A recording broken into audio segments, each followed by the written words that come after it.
Good morning, good afternoon at syempre po magandang gabi at araw po sa lahat ng nanonood po at nakikinig po dito kay Papong TV. Maraming salamat po at syempre po yung mga sumusulat po sa atin no, halos everyday, every hour nga actually, ako po yung taus-puso nagpapasalamat sa inyo at nararating nyo ko at syempre po sinasagot naman po natin na maayos 24 oras. Ngayon, kung first time po kayo mga kapatid, mga utol dito po sa ating channel sa Papong TV, huwag niyo pong kalimutan mag-subscribe. Ayun, at syempre po, pakihit nyo na rin po yung notification bell para updated po kayo sa ina-upload po natin. Everyday po tayo nag-upload mga utol. At syempre po, yung paborito po natin, pakilike naman po. At yung share, dahil yung share po, yung po mararating po natin yung mga kaibigan natin na gustong-gusto nating tulungan, gustong-gusto nating i-guide kahit po saan. Syempre, tayo po iaabot dyan. Maraming salamat po. Bago po tayo umusad mga kapatid, lagyan po muna natin ng patalastas. Ayun po, oh.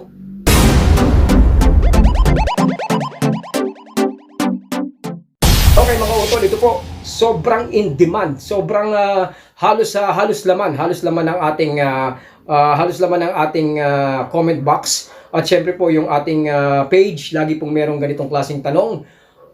Bakit po, paano po ba tayo manliligaw, Papong, kung halimbawa yung nililigawan natin is may dinedate ng iba, or let's say make it simple na lang, meron siyang ibang tinitignan, meron siyang ibang gusto, hindi pa naman natin masasabing mahal niya, pero baka sakali, crush niya or talagang pinapangarap niya ibang klase, ibang lalaki.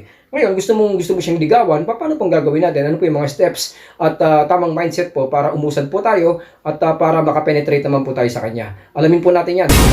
Meron kang gustong ligawan. You found the right girl. Talagang dream na dream mo siya, talagang mahal na mahal mo siya, as in crush mo talaga. Boto mga magulang mo, boto mga kaibigan mo, at talagang parang ayaw mo siyang pakawalan.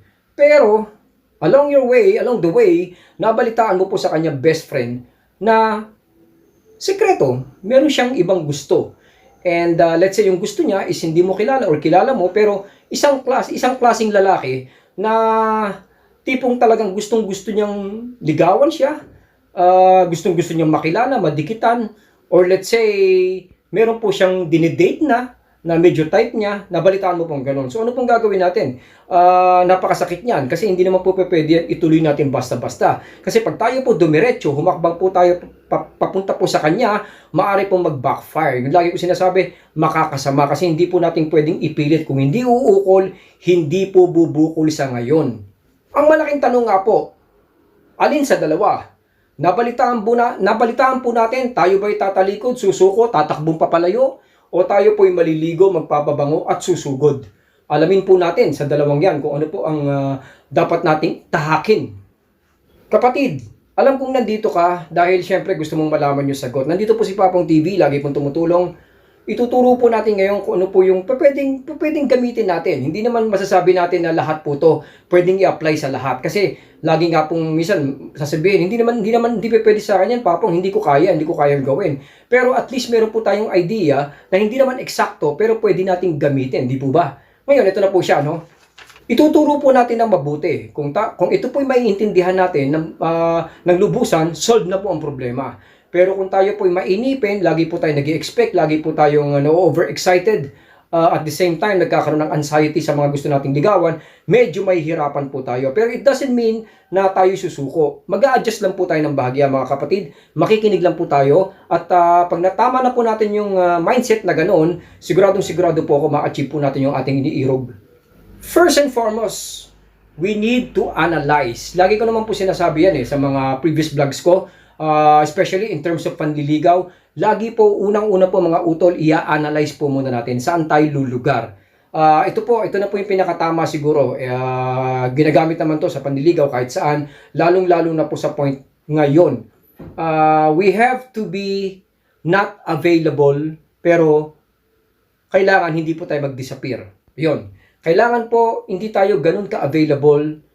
Tulad po ng laging iniisip natin before, kailangan lagi tayo nasa tabi niya, hindi po ganoon. Kailangan not available po tayo. As I've said, 20% lang po ang dapat nating ibigay at ipakita at i-initiate kung manliligaw po tayo. Ngayon, kung gagawin po natin yan, pero hindi naman po tayo pwede mag-disappear. Bibigyan ko kayo ng almost same scenario, di ba po ang pulis? Ang pulis po, pwede natin silang dikitan dahil pulis pero hindi natin sila pwedeng i-close. Hindi tayo pwedeng maging too close sa kanya. Di ba, nag-gets nyo po yun? Di ba po yung mga police, especially yung mga boss natin, mga manager natin, kailangan dikitan natin yung manager natin. Dahil manager natin yun, boss natin yun eh. Pero hindi natin siya pwedeng dikitan ng todo.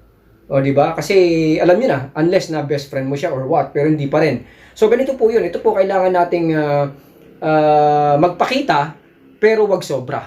Ayan. So yun po ang dapat First, ano po yun? First lesson po yun sa mindset. Pag yun po nagawa natin, uusad po tayo dito po sa lesson natin ngayon. Ito, karuktong pa rin po ng first. Pangalawa, intindihin po natin kung ano bang klaseng feelings meron yung babae. Ito ba'y sobrang mahal na mahal po ba niya? Sobrang siya ba'y tipong nabubuang?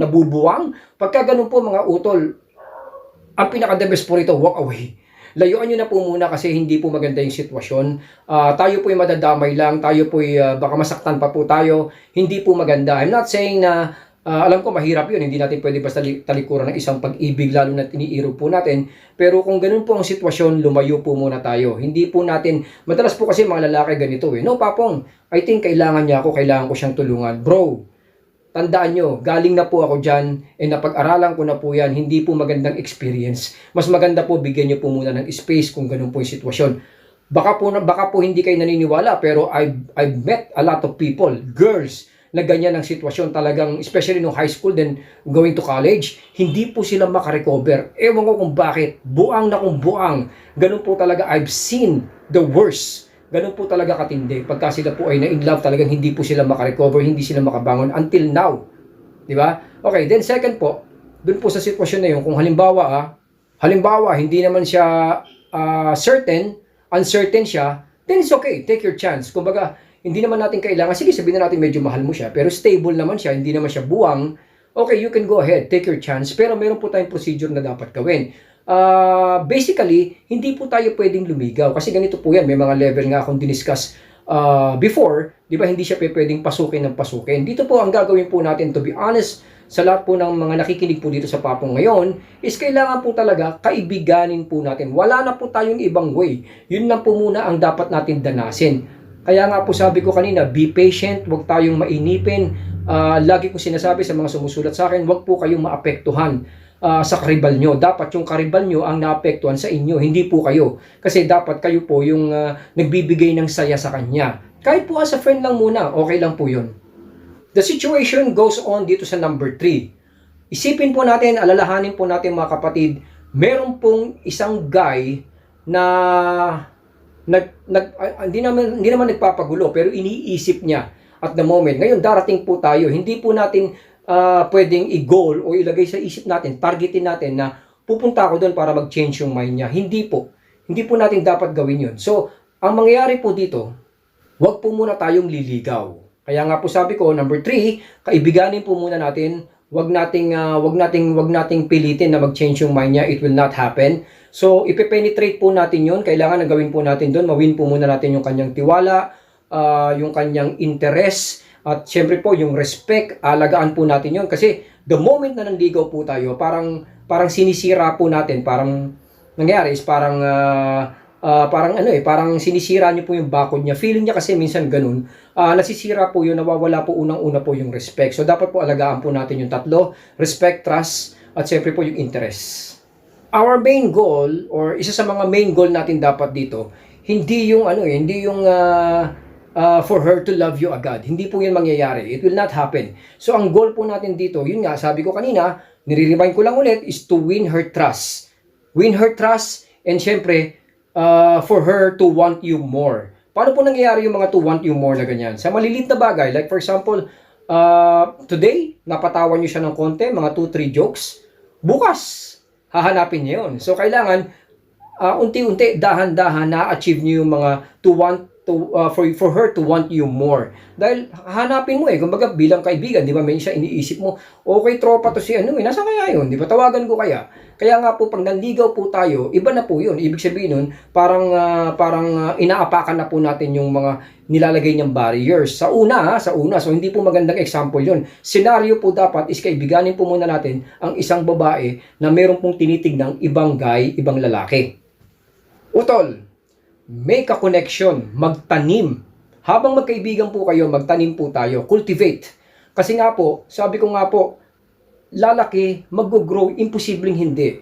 sa tamang proseso. Kasi minsan na nangyayari, habang nagko-cultivate po tayo, isinasamahan po natin ng mga pandiligaw. Alam nyo, nakaka-distract yun eh. Darating po tayo dyan. Hindi ko naman po sinabi na hindi nyo ligawan. Kasi sabi ko nga po sa mga previous vlog ko, express. 'Di ba? Pero hindi po yung express na ganun ang ibig ko pong sabihin. Hindi po by words kasi hindi po yan nakakatulong at hindi po siya makikinig. Ang kailangan po talaga, express yourself.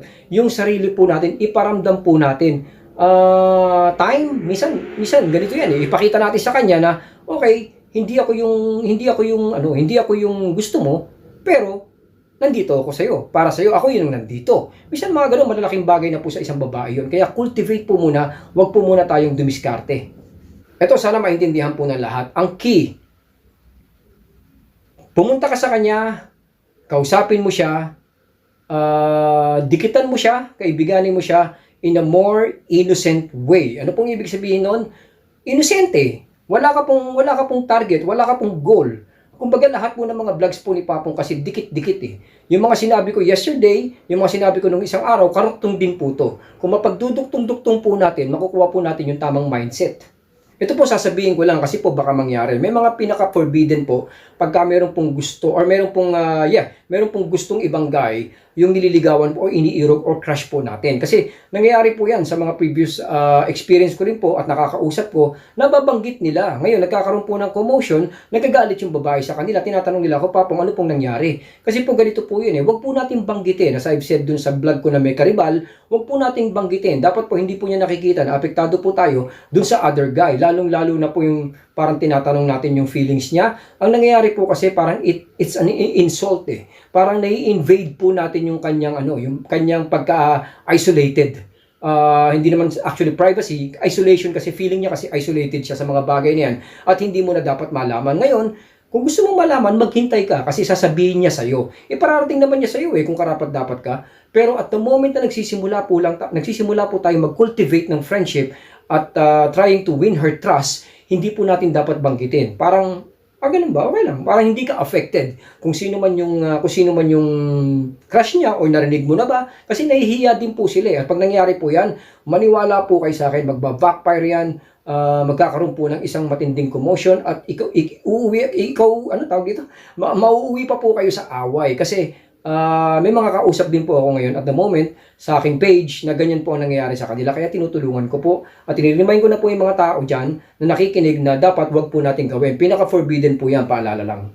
Okay, lastly, dahil medyo maikli lang naman, hindi natin kailangan manira, hindi po dapat tayo magpakita na apektado po tayo. Ang gagawin lang po natin dun sa sinasabi kong process is to let her see, let her feel na I'm the better person. Pero hindi po tayo dapat maging yung parang pushy o nagpapanik po tayo. Makukuha po natin yan, magagawa po natin yan na ipakita sa kanya or let her feel na we are better, pero hindi po sa pag-cultivate ng araw-araw. Kailangan din po natin mag-pull away. Yun po yung lagi kong tinuturo. Pag medyo alam na po natin na natuwa siya sa isang bagay, like for example, today po, na nakagawa kayo ng isang bagay na something na hindi niya makakalimutan or na-appreciate niya talaga, bukas po, walang masama, wag po tayo magpakita.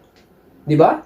Bakit? Kasi she will start to miss you, she will start to think yung value nyo, lalabas po yung halaga nyo, and then the more she does, magkakaroon po siya ng ng attachment, lalo po niyang maiisip.